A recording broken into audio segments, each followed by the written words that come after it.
Então, na verdade, o fio condutor dessas pesquisas todas não tem a ver assim, com uma cultura específica ou uma linguagem artística específica, mas tem a ver com essa potência do entendimento de um corpo em processo, né? Com a potência do entendimento de um corpo que tem essa aptidão para desestabilizar modelos, padrões e verdades absolutas. Bom, meu nome é Cristine Greiner, eu sou professora da PUC de São Paulo. Se for para falar da minha pesquisa, eu acho que eu diria que talvez o assunto principal da pesquisa seja o corpo. Durante alguns anos, assim, na minha infância e adolescência, eu dancei. Mas eu nunca fui dançarina profissional, porque embora eu tivesse esse interesse por pesquisar movimento, corpo, eu sempre gostei muito de escrever. E é isso que eu tenho feito há muitos anos. Então, naquele momento em que eu fui para a faculdade, não tinha nem faculdade de dança aqui, era muito difícil. Tinha uma faculdade de dança na Bahia, tinha na Unicamp, mas aqui em São Paulo não tinha. E eu acabei indo para o jornalismo, porque eu gostava de escrever. E sem querer foi o próprio jornalismo que me jogou para a dança de novo, porque depois de passar pela Editora Abril, trabalhar alguns anos como repórter, eu fui convidada para trabalhar na revista Dançar, que era uma revista especializada em dança que existiu durante uma década. E quando eu fui procurar um mestrado, eu encontrei o mestrado em Comunicação e Semiótica. Numa época que é bem diferente até do que é o programa hoje, tinham professores artistas. Então, naquela época, eu fui aluna do Haroldo de Campos, do Décio Pinhatari. E essa questão cultural estava muito presente ali no programa e era uma inquietação minha também. Porque meu pai é chinês, nascido em Xangai, e eu tinha uma avó japonesa que eu nunca conheci. Então, eu tinha essa questão um pouco intercultural, como lidar com isso também. Mas lidar com isso corporalmente, como movimento. Então, na época que eu fui fazer o mestrado, eu conversei com o Haroldo e disse a ele que eu tinha muita vontade de ir para a China, que eu queria estudar um pouco mais da cultura chinesa. E ele falou, Cristine, a China é muito fechada, a gente está falando ali começo dos anos 80. Disse, vai ser difícil de você ir, por que você não entra pelo Japão? Eu acho que o Japão pode ser interessante para você. E foi uma época que era mais ou menos recente a publicação do Haroldo de um livro chamado Ideograma. E eu fiquei muito interessada na maneira como ele trabalhava com a questão do ideograma, porque não interessava ao Haroldo fazer estudos japoneses, estudar a cultura japonesa na cultura japonesa. Ele, além de poeta, professor e semioticista, ele era, antes de tudo, um tradutor. E ele imaginava que tradução era sempre um processo de transcriação. Então ele dizia, cada vez que você vai traduzir um poema, você cria um outro poema. E eu fiquei muito encantada com essa ideia, porque comecei a compreender melhor o que eu tinha vontade de fazer também, que também não era estudar o Japão no Japão, ou a China na China, mas era entender o que significavam esses atravessamentos culturais para uma pessoa que vivia em São Paulo, que vivia no Brasil. Mas eu não queria estudar imigração, não era isso. Eu queria estudar criação. E queria entender também como o corpo se constituía como um processo de criação. Então, nessa época, eu fiz uma dissertação de mestrado, que depois foi publicada, que era sobre o teatro no e o Ocidente, onde eu fiz uma pesquisa para entender por que tantos diretores de teatro no Ocidente tinham se encantado com esse teatro clássico japonês.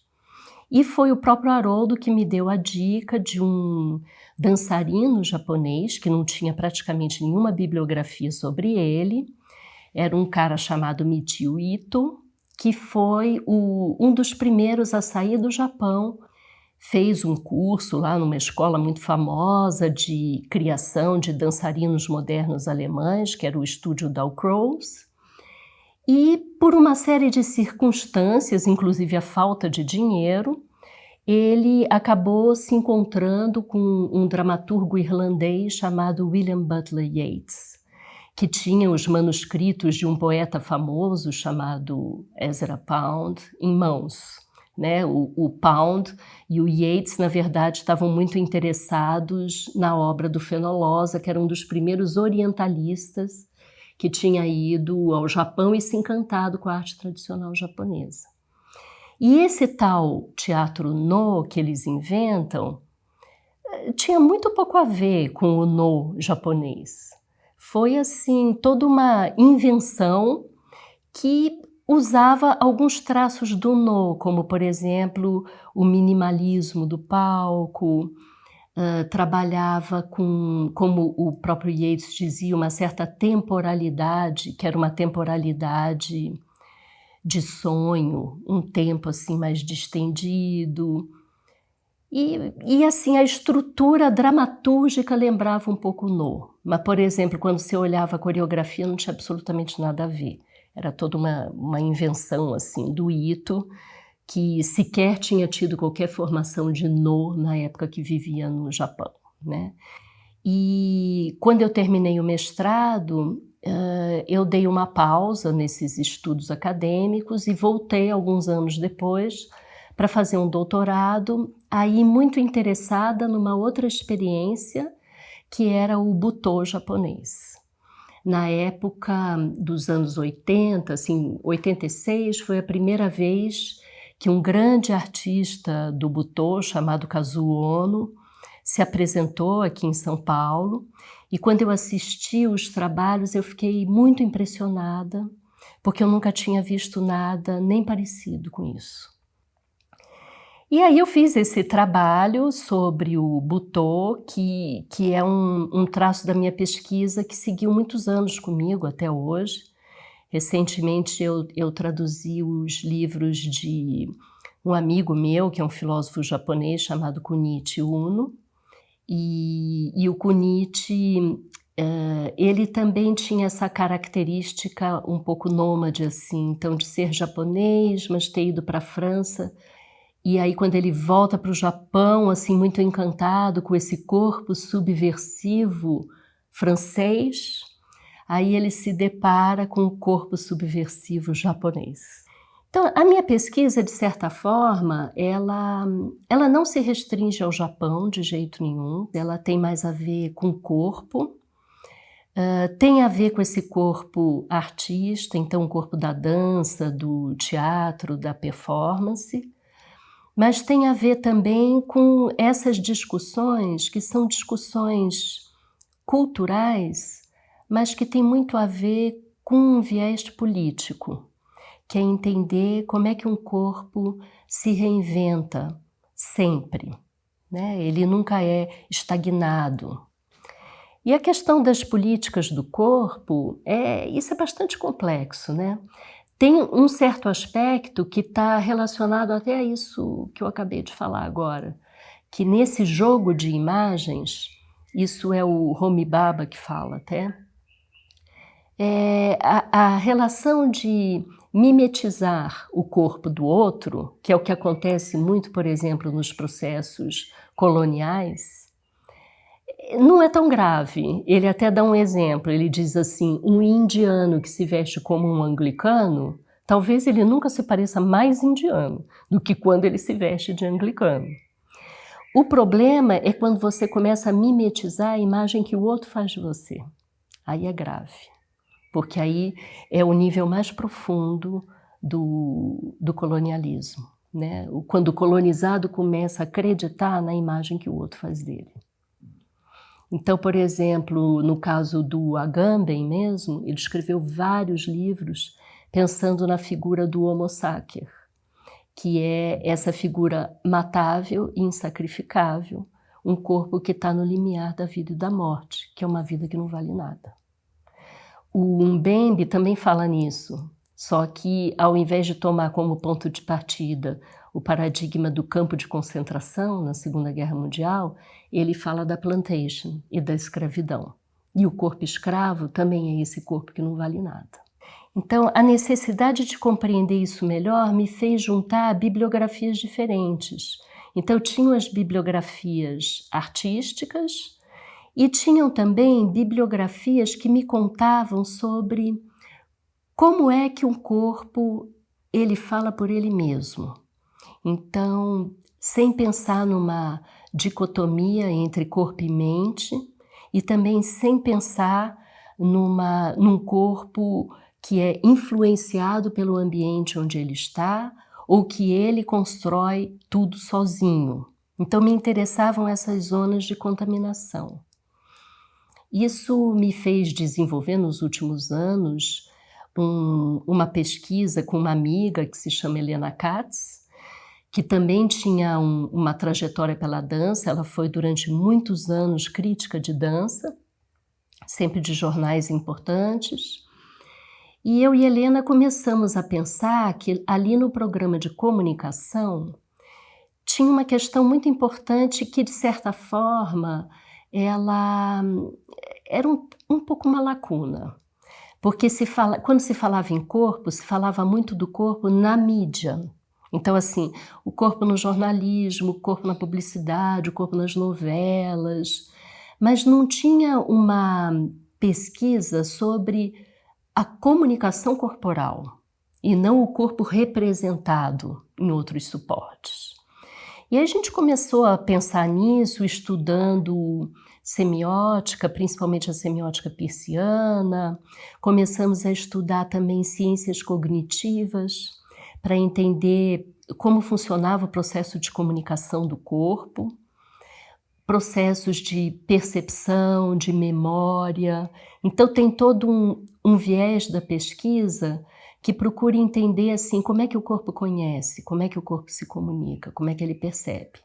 E quando a gente começou a estudar esses autores, por exemplo, assim, o Antônio Damasio, que agora recentemente até tem mais um livro publicado aqui em português, que é Estranha Ordem das Coisas, ou então assim, um filósofo também muito interessado em ciências cognitivas chamado Alva Noe, uma dupla de autores que estudaram muito metáfora e os significados do corpo, como, por exemplo, Mark Johnson e George Lakoff.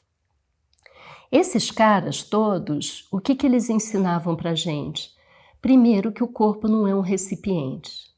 Também que o corpo não é um veículo, não é um instrumento de nada, mas ele é um sistema complexo e aberto. Então ele se relaciona sim o tempo inteiro com o cérebro, mas não é simplesmente um instrumento de submisso a um sistema nervoso central. Então, por exemplo, eu gostava muito de ler também o Francisco Varela, que é um dos pioneiros a falar nesse termo embodied mind. O Varela, ele vai ter uma pesquisa extremamente importante contando para a gente que a gente não constrói o conhecimento só com o sistema nervoso central, só com o cérebro, mas também com o sistema sensório-motor, também com o sistema imunológico, com o sistema límbico. Então a gente começou, eu falo a gente, assim, eu, Helena, as pessoas envolvidas ali na pesquisa, começamos a estudar isso, como é que a gente se relaciona com o entorno, como a gente vai desenvolvendo processos coevolutivos do corpo com o ambiente e como o conhecimento emerge dessas redes. Isso combinava muito, na verdade, com os processos de criação de alguns artistas, que também não estavam interessados em simplesmente obedecer modelos dados, mas estavam muito interessados em compreender o corpo como um processo. Bem assim, desinteressados de resultados finais, mas colocando foco bastante forte no processo. Inclusive para entender sujeito também como processo, né? E o Japão, ele me ajudou muito nessa pesquisa, porque normalmente quando a gente faz as pesquisas de corpo aqui no Brasil, as fontes são sempre fontes do Centro-Europa ou da América do Norte. E me interessava muito desfazer também essa soberania. Me interessava abrir para outras bibliografias, e o Japão foi o começo dessa história. Porque como o Japão não partia de um pensamento cartesiano, e a ideia de fluxo, impermanência e corpo-processo estava muito presente na obra de vários autores. Quando eu comecei a traduzir os livros do Kunichi, por exemplo, que saíram todos pela editora N-1, então tem a Gênese de um Corpo Desconhecido, depois o livro que ele escreveu sobre o Hijikata, Hijikata Tatsumi, Pensar o Corpo Esgotado. É assim, eram discussões sobre corpo que elas não ficavam aprisionadas no Japão, mas buscavam o que ele chama assim, os partidários da vida singular do corpo. Então podia ser Artaud, Nijinsky, Clarice Lispector, e aí Hijikata e tantos outros. Na própria obra do Hijikata também são várias fontes pictóricas também, como por exemplo Klimt, Picasso, Goya, Francis Bacon. Então, na verdade, o fio condutor dessas pesquisas todas não tem a ver assim, com uma cultura específica ou uma linguagem artística específica, mas tem a ver com essa potência do entendimento de um corpo em processo, né? Com a potência do entendimento de um corpo que tem essa aptidão para desestabilizar modelos, padrões e verdades absolutas. Mais recentemente, por exemplo, mobilizada até pelos meus próprios alunos, que estão muito interessados em discutir questões de gênero, questões de racismo, a gente vai vendo que esse entendimento de que o gênero também não se restringe à biologia e também não se restringe à dicotomia homem-mulher, isso tem tudo a ver com a noção de um corpo que é processo, de um corpo que se constitui na relação com e que não é aprisionado a categorias dadas a priori.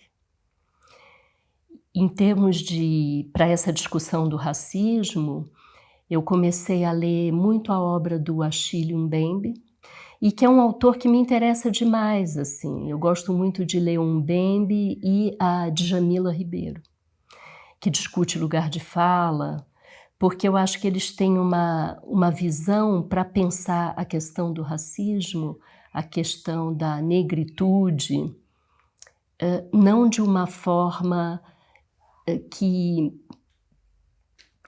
acabe com qualquer possibilidade de conversa, que acabe com qualquer diálogo.